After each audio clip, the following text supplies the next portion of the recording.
Ooh, You're a Badass, chapter 23, I think it is. Yep, chapter 23, The Almighty Decision. This is part 5 in the book of How to Kick Some Ass. And we're going on part 2 of chapter 23 because yesterday we had to get going. So, remember talking about Thomas Edison and all those people who just did it even though everyone told them they couldn't?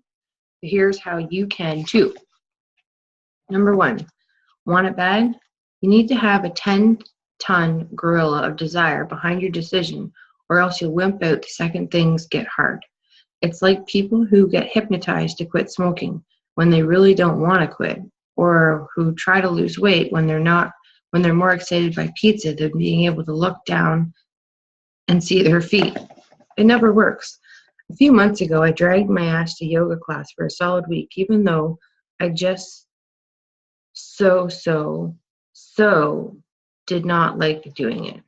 I paid my money, sat on my mat, and was surprised to find my hand raised in the air when the instructor asked if anyone had any injuries she should know about. And then I heard myself explaining that I'd just gotten the cast off my broken elbow and should really take it easy. I am an adult. I'm very busy. I spent money on a class and then lied so I didn't have to participate. I did have a cast, but it had come off about 8 months earlier. I spent the majority of yoga week quietly napping on my mat and conjuring up my best winching in pain face in case she was looking at me, whilst I was half-assing down dog. It was ridiculous. If you're going to push through major obstacles to reach your goal, you can't just want to. You can't just want to. You need to be in the full-on tizzy of excitement about what it is you're going after, and hold on to it like a pit bull. In order to do this, you need to have the audacity to be honest about what you really want to do, not what you should do. Believe it's available to you regardless of any evidence otherwise, and go for it. Number 2, get good at it. To decide means literally to cut off. No wonder so many people are totally freaked out by it. The terror around making the wrong decision can be so overwhelming to some people that they develop the habit of A, waffling back and forth, paralyzed by self-doubt of terror of finally eking out a decision that they've processed to change over and over and over and over again. B, making decisions hastily without thinking or feeling into them, then their main goal being the escape, the discomfort, to get the damn thing over with already. Or C, being so afraid that if you pick one thing, you'll miss out on another. So they either choose to do nothing or try to do everything, which are both excellent ways to miss out on all of it. They basically decide to never decide because they don't want to make the wrong decision. Good times. Deciding is freedom. Indecision is torture. Indecision is one of the most popular tricks for staying stuck within the boundaries of what's safe and familiar, which is why a common trait of successful people is that they make decisions quickly and change them slowly. And by quickly, I don't mean you must know exactly what to do the moment a decision presents itself, although those are those people who do, but rather that you immediately face the damn thing and start working through your decision-making process. Whatever you may look like, sleeping on it, making a list of the pros and cons, feeling into it, etc. If you're a waffler or prefer to avoid the process altogether, a great thing to do is to practice on the little things to build up on your decision-making muscle.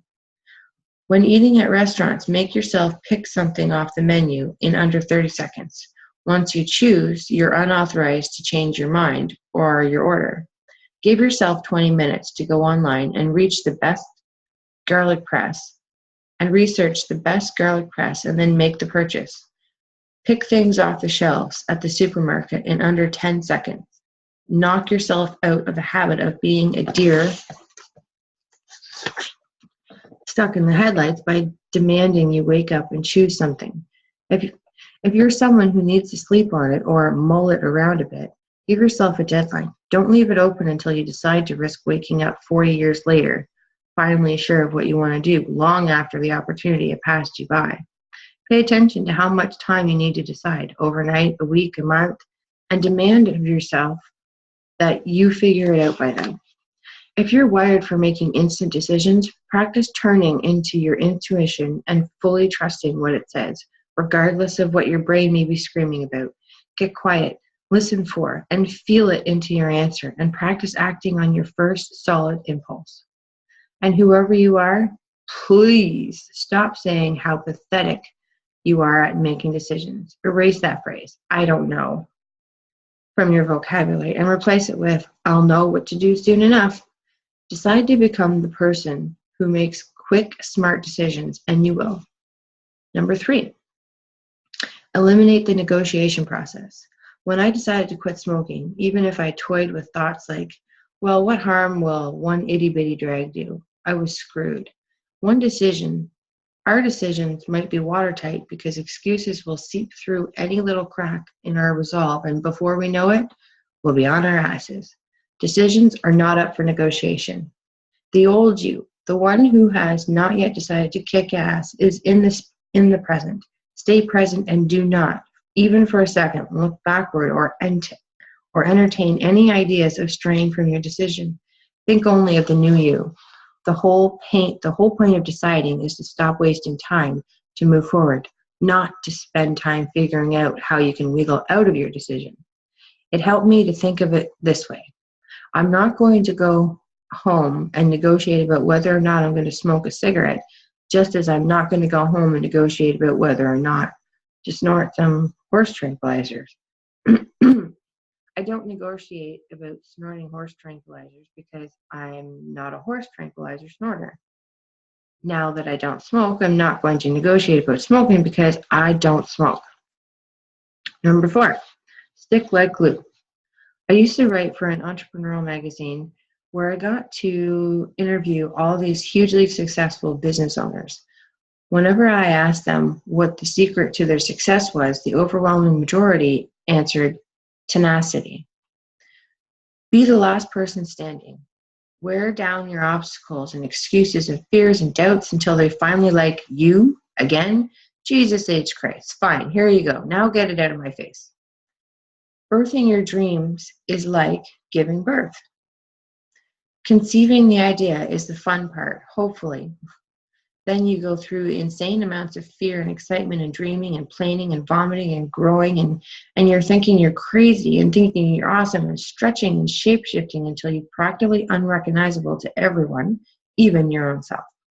Along the way, you clean up your puke and massage your aching back and apologize to all the people whose heads you ripped off in hormonal killing spree, but you stay on course because you know this baby of yours is going to be the bomb. Then finally, just when you can see the light at the end of the tunnel, labor starts. Your inner twist and strangled and force you to stumble around hunched over in the shape of a C letter while you breathe and pray and curse. And just when you think it can't get any more out of your mind painful, a giant baby head squeezes out of a tiny hole in your body. Then a full-blown miracle happens. In order to change your life and start living a new one that you've never lived before, your faith in miracles and yourself must be greater than your fear. However easy or rough your birth process is, you have to be willing to fall down, get up, look stupid, cry, laugh, make a mess, clean it up, and not stop until you get there, no matter what. Number 5, love yourself. You can do anything. And that, my peeps, is chapter 23. We're going to start chapter 23 tomorrow. Chapter 24 tomorrow. Sorry. Yeah.